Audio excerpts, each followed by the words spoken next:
एक बार ऐसा था कि एक दावत चल रही थी साहब, और दावत में एक ऐसे हमारे बुजुर्ग बार बैठे थे। एक लड़के ने कहा, दादा एक पूड़ी ले लो। दादा बोले नहीं नहीं, पेट भर गया है, मुझे अब कुछ नहीं खाना है। बोले नहीं दादा, एक पूड़ी ले लो। नहीं, तुझसे कह दिया ना नहीं खाना है तो नहीं खाना है, तुझसे कह दिया पेट भर गया नहीं खाना। बोले नहीं दादा, मेरा मन है, एक पूड़ी ले लो। बोले तू मानता नहीं है, मैंने जब कह दिया तो उससे पूड़ी नहीं खानी है, पेट भर गया है, तो क्यों दे रहा है जबरदस्ती। जब पीछे से दूसरा लड़का आ रहा था, उस पर रसगुल्ला थे। उसने कहा दादा एक रसगुल्ला दूं?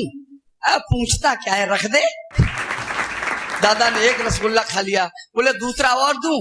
अरे अब क्या बताना, रख दे। दो भी खा गए। तीसरा, दादा और चलेगा? बोले अब वैसे तो मन नहीं है, लेकिन तू कह रहा है तो रख दे। साहब 10 रसगुल्ले खा गए हमारे वो दादा। उसके बाद आगे भाई लड़के ने पूछा पूड़ी वाले ने कि दादा तुम तो कह रहे थे हमारा पेट भर गया और रसगुल्ला 10 खा गए। बोले चुप रहे, वीआईपी की जगह अलग होती है। हाँ, ताली वाली बजाते रहिएगा। आइए मैं वीआईपी कल को आपको सुनवाता हूँ। शाहजहांपुर आज जब रेल में बैठे तो उन्होंने हमें एक दास्तान छोटी सी सुनाई, आधे सेकंड की। बोले दादा जैसे ही मैं फरकाबाद रेलवे स्टेशन से बैठा तो मुझे टिकट लेनी थी, तो हमारे आगे 3 आदमी लगे थे। एक आदमी ने पहली टिकट खरीदी तो उसने कहा, बाबू ने पूछा कहाँ की टिकट चाहिए? बोला अमृतसर की दे दे। लेकिन बगल में सरदार जी बैठे थे, उन्होंने एक चांटा दिया। ले बदतमीज कहीं के, अमृतसर बोलता है? अमृतसर के आगे साहेब लगाया जाता है, अमृतसर साहेब बोल। अमृतसर साहेब कहा जाता है, केवल अमृतसर नहीं कहा जाता। उसने कहा अमृतसर साहेब की टिकट दे दो। उसके पीछे दूसरा आदमी खड़ा था। सुनना मेरे भाई, उसने सोचा कि सरदार जी खड़े हैं, अगर साहेब नहीं लगाओ तो चांटा मारते हैं। बाबू ने पूछा कहाँ की टिकट चाहिए? बोला एक भटिंडा साहब की दे दो। उसने कहा एक भटिंडा साहब की दे दो। सरदार जी ने एक चांटा दिया। बोला भटिंडा के आगे भी साहेब? तो अमृतसर साहब की क्या इज्जत रह जाएगी? सबके आगे साहेब लगेगा क्या? भटिंडा के साहेब नहीं लगता। उसके बाद कुलदीप शुक्ला जी का नंबर था। अब ये चक्कर में बोले साहेब लगाओ तो सरदार जी मारते हैं, न लगा तो सरदार जी मारते हैं। अब कैसे टिकट मांगे मैनपुरी की? साहेब लगाना है कि नहीं लगाना है? तब तक बाबू ने पूछा कहाँ की टिकट चाहिए? बोले साहब सरदार जी बताएं वहीं की देते। आइए ऐसे विद्वान कब से आपको जोड़ता हूँ। पत्नी भक्त है, मैंने आपसे कहा था पत्नी भक्त है। अब फिर उसके बाद जब बस में बैठ के आए, बस में भीड़ थी, तभी एक लड़की इनसे बोली भाई साहब क्या करते हो? बोले अपना पैर खुजला रहे हैं। तो लड़की बोली अपना खुजलाओ ना। तो ऐसे ऐसे आदमी आए। आइए ताली बजाइए कुलदीप शुक्ला जी के लिए। भाई साहब इस माइक का चरित्र मुझे कोई ठीक नहीं लग रहा है, मुझे देख के सीटी मार रहा है बिना मतलब में। इसको थोड़ा सही कर दो, वो मुझे मल्लिका शेरावत ना समझे।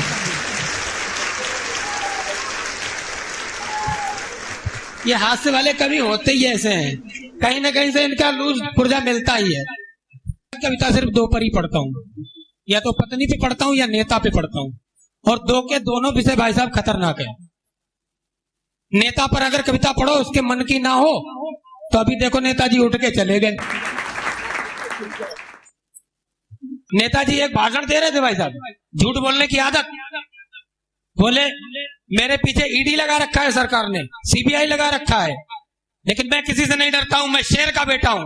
भाई साहब पड़ोस में जंगल था, बेचारा शेर 3 दिन तक अपनी पत्नी को समझाता रहा कि देखो नेता है झूठ बोल रहा है, मैंने ऐसा कुछ नहीं किया है।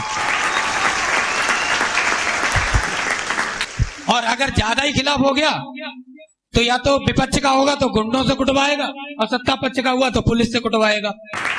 और पत्नी के खिलाफ तो पढ़ते ही भाई साहब पढ़ती ही पढ़ती है। फिर वो घर में झाड़ू बेलन चिमटा पता नहीं कौन कौन से अस्त्र शस्त्रों का प्रयोग करती है।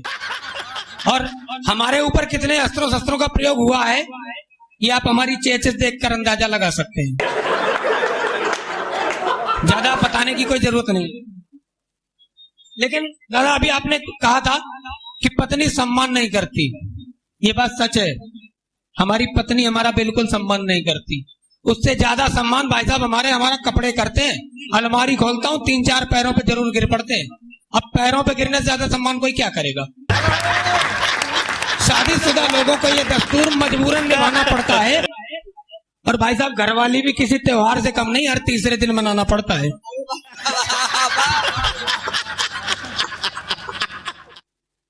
और मैं उनको नसीहत की पंक्तियां बताता हूं कि मत लेना घरवाली से पंगा, मत लेना घरवाली से पंगा, वरना आपकी जिंदगी में उलझन हो सकती है।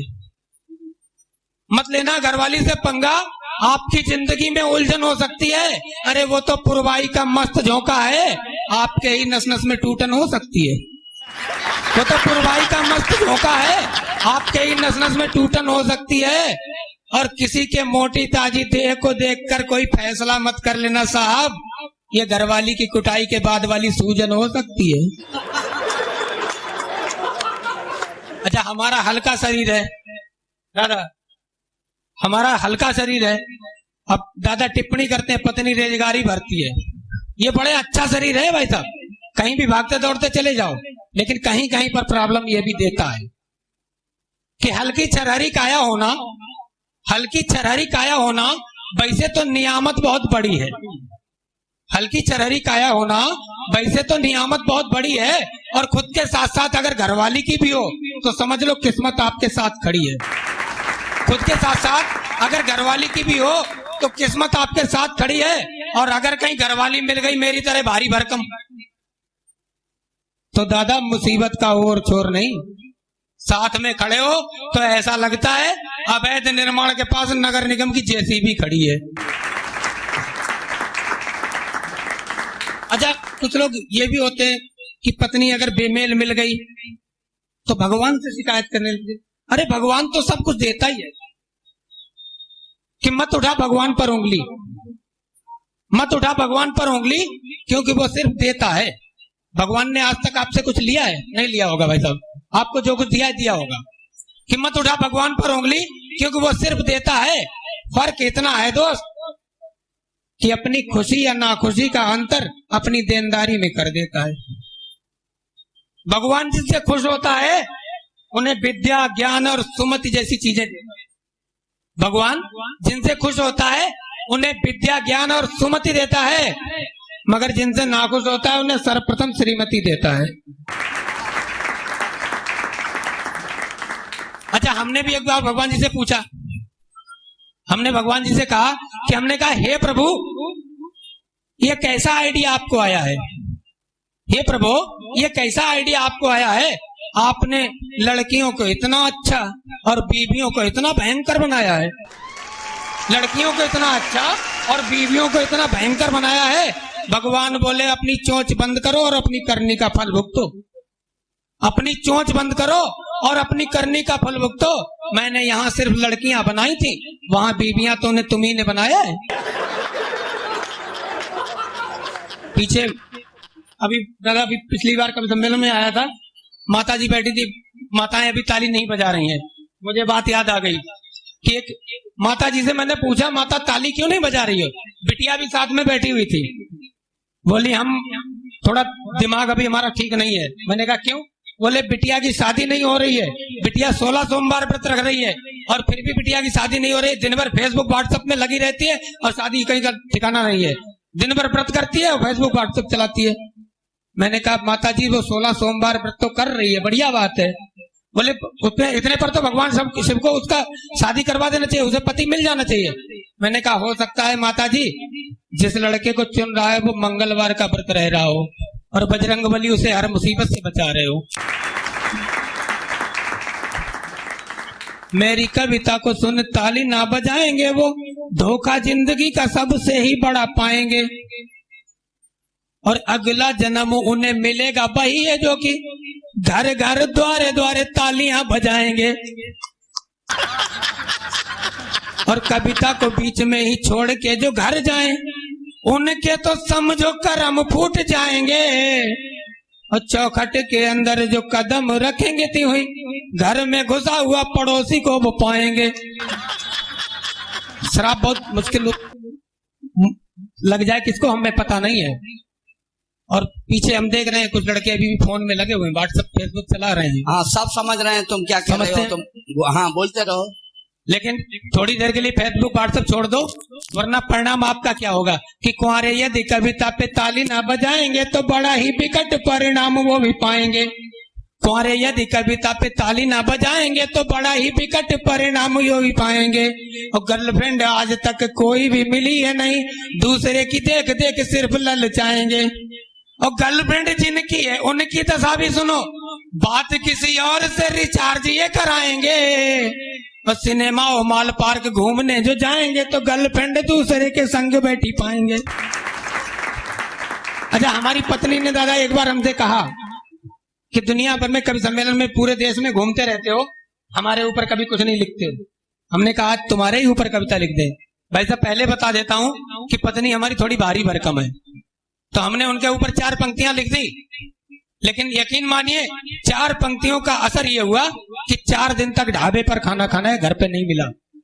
पंक्तियां आपके सामने रखता हूं कि पत्नी ने कहा हमारे ऊपर कविता लिखो। मैंने कविता पढ़ी कि गज जैसी काया हुई, गज जैसी काया हुई, जाने कैसी माया हुई, मुझको तो पूरा शैलखंड लगती हो तुम। गज जैसी काया हुई, जाने कैसी माया हुई, मुझको तो पूरा शैलखंड लगती हो तुम। और जब जब सताती हो तो हाड़ से कपाती हो, तो मांग पूछ वाली वही ठंड लगती हो तुम। और क्रोध में भरी हो जब, क्रोध में भरी हो जब, रोष में जरी हो तब, गर्मी जेठ मास की प्रचंड लगती हो तुम। और सच कहूं प्राण प्रिय पाप कुछ मैंने किए, दिया जो विधाता ने वो दंड लगती हो तुम। दिया जो विधाता ने वो दंड लगती हो तुम। वो कुलदीप जी एक बार ऐसा हुआ कि वो उल्लू लक्ष्मी जी के पास गया और उसने ये कहा कि हे माता, तुम्हारी दुनिया पूजा करती है, पूरे दिन तुम्हारी पूजा होती है और तुम मेरे ऊपर सवार रहती हो, तुमने कभी इतनी कृपा नहीं की कि हमारी भी कभी पूजा हो जाए। माता ने सोचा कि चलो अगर ये पूजा की इच्छा कर रहा है, अपेक्षा कर रहा है, तो उन्होंने कहा कि जा तथास्तु, 1 साल में तेरी भी एक दिन पूजा होगी, करवा चौथ के दिन। बिल्कुल सही बताया दादा। जिस कविता ने दादा के चैनल पर मुझे मिलियंस में श्रोताओं से मिलवाया, मैं आपके सामने वही रखता हूँ, जो आप लोगों ने हो सकता है कुछ लोगों ने यूट्यूब पर सुनी भी होगी कि जय कलयुग की घरवाली, जय कलयुग की घरवाली, पतियों को देती गाली, पति उतारे डर में आरती, जय देवी झाड़ू बेलन से पति को मारती। जय कलयुग की घरवाली, पतियों को देती गाली, पति उतारे डर में आरती, जय देवी झाड़ू बेलन से पति को मारती। और जिनके पति, कुलदीप जी मैं आप लोगों से एक निवेदन कर दूं, यह कविता यह आरती अगर किसी के ऊपर घटित हो जाए तो क्षमा कर देना, कुलदीप जी का इसमें कोई दोष नहीं है। मुझे याद है कानपुर में जब कवि सम्मेलन में यही आरती पढ़ रहे थे, तब तक एक दरोगा जी आए थे उधर से। अब इन्हें क्या पता था कि इनके ऊपर बीती हुई है, वो रिवॉल्वर लेके आए, घूमने लगे, ये डर गए। इन्होंने कहा दरोगा जी क्या बात है? बोले कुछ नहीं, तुम तो कविता पढ़ो, मैं उसे ढूंढ रहा हूँ जिसने तुम्हें बुलाया है। चलिए, लेकिन जो लोग नौकरी पेशा होते हैं उनकी क्या स्थिति होती है कि पति बेचारा जिस दिन वेतन लेकर घर पर आता, पति बेचारा जिस दिन वेतन लेकर घर पर आता, और प्यार से खाना उसी दिवस वो महीने भर में पाता। फिर पति को जब नींद आ जाती, धीरे से तुम उठ जाती, पति की सारी जेबें झाड़ती, जय देवी झाड़ू बेलन से पति को मारती। अब होता क्या है, पति जब अपने काम पे चले जाते हैं कि पति देव जब ऑफिस जावे आप मार्केट जाती, पति देव जब ऑफिस जावे आप मार्केट जाती, और काम की कोई चीज नहीं सौंदर्य प्रसाधन लाती। पति घर पूछे क्या लाई, उल्टे 49 सुनाई, इज्जत को पल में तुम उतारती, जय देवी झाड़ू बेलन से पति को मारती। और फिर क्या होता है, पत्नियों का एक सिस्टम बहुत गजब का है दादा, लड़ाई करने के लिए कि बिना किसी बहाने बहाने की जरूरत नहीं है, लड़ाई करनी है तो करनी है कि जमकर करो लड़ाई निस दिन पति हो चाहे पड़ोसन, जमकर करो लड़ाई निस दिन पति हो चाहे पड़ोसन, और तुमसे कोई जीत न पाए हो मंत्री या डीएम, देवी तुम्हारी है महिमा न्यारी, ये दुनिया तुमसे हारी, करगिल की फौजें भी तुमसे हारती, जय देवी।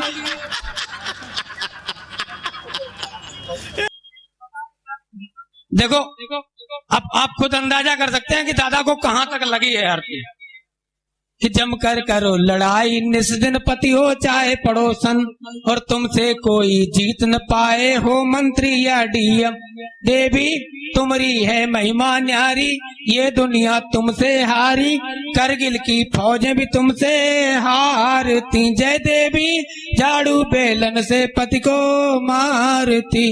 और इस आरती का आखिरी बंद कुंवारों को समर्पित है कि शादी के परिणामों का हम सब प्रभाव बतलाएं, और हम तो फंस ही चुके मित्र हो सके आप बच जाएं, जिसकी शादी हो जाए सारा सुख चैन गवाए, जलती लकड़ी से भी हो बे आरती, जय देवी झाड़ू बेलन से पति को मारती।